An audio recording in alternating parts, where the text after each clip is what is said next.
policía. Esto es, tenemos 1 de cada 5 que tiene experiencia en el uso de las armas y que procede de instituciones en donde teóricamente los niveles de ética pues deberían ser elevados. Y hay un 7% de ellos que también nos reconoce que en el delito, en el secuestro por el que están sentenciados, participó algún policía o algún ex policía.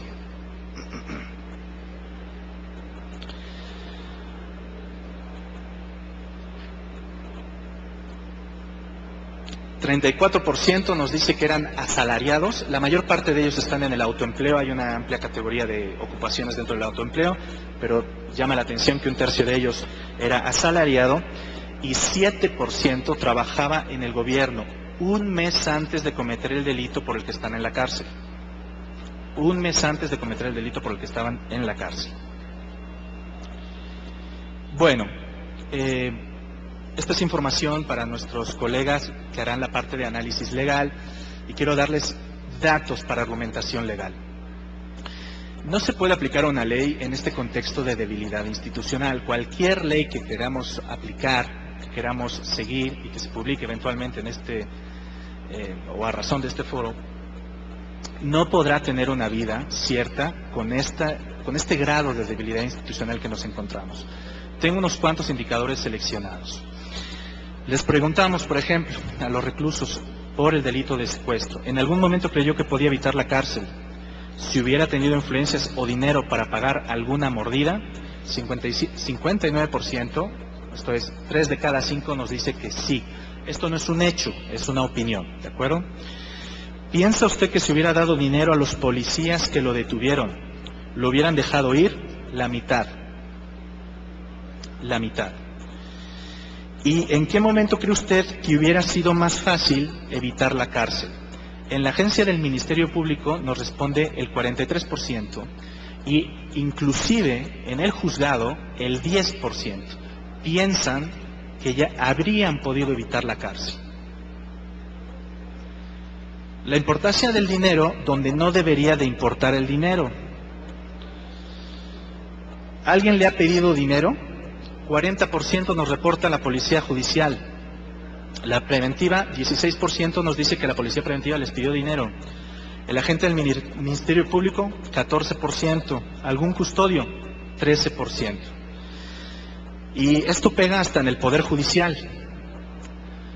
De los secretarios de acuerdos, pues nos dicen 13% de los reclusos, algún secretario de acuerdos le pidió dinero, y 6% nos dice algún juez le pidió dinero. En la discusión de preliberación,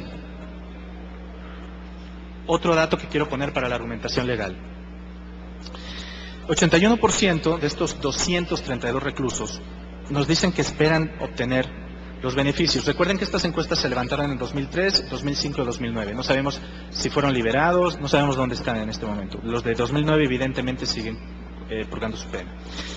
Pero cuando les preguntamos ¿qué es lo que más importa para que usted obtenga su preliberación?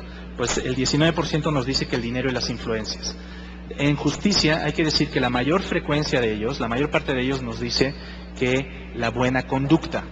Pero es preocupante que 1 de cada 5 nos diga que piense que el dinero y las influencias es lo que más importa. Y otra pregunta de opinión. ¿Sospecha que algún interno ha pagado para obtener estos beneficios de preliberación? Casi 2 de cada 5 nos dice que sí.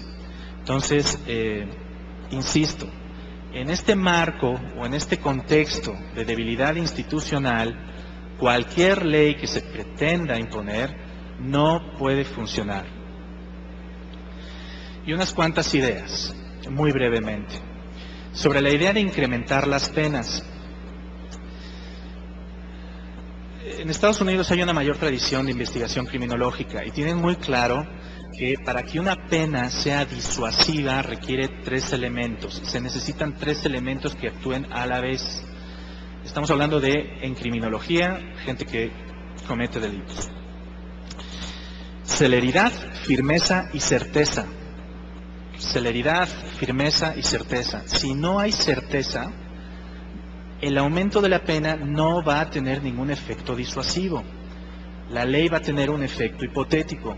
Si no se mejoran las instituciones, cualquier medida que esté contemplada en esta ley, esto es, si las personas no hacen lo que tengan que hacer de acuerdo a lo que dice la ley, no va a tener ningún efecto, lamentablemente.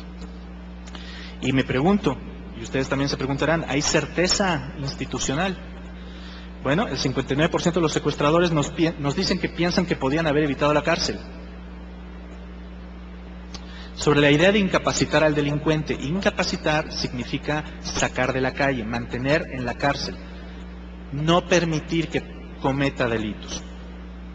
La prisión vitalicia obviamente puede resolver esto, pero también hipotéticamente, porque si siguen operando al interior de las cárceles, los criminales de carrera particularmente, pues no tendremos ningún efecto ahí.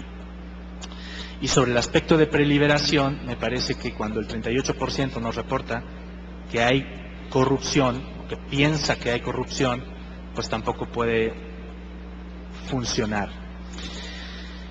Y sobre la idea de sancionar a las autoridades involucradas, ser más severos en esos tres criterios, también severidad en la pena, pues es urgente.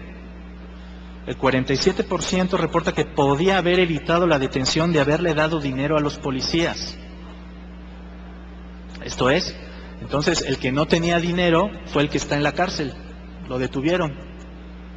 O sea, que están los secuestradores pobres. Es decir, que estos 32 millones de pesos que reportan que ganaron, pues a lo mejor no son representativos de todos, ¿no? En fin, ¿qué hay que buscar? La ley tiene que buscar minimizar el daño en la sociedad, no castigar.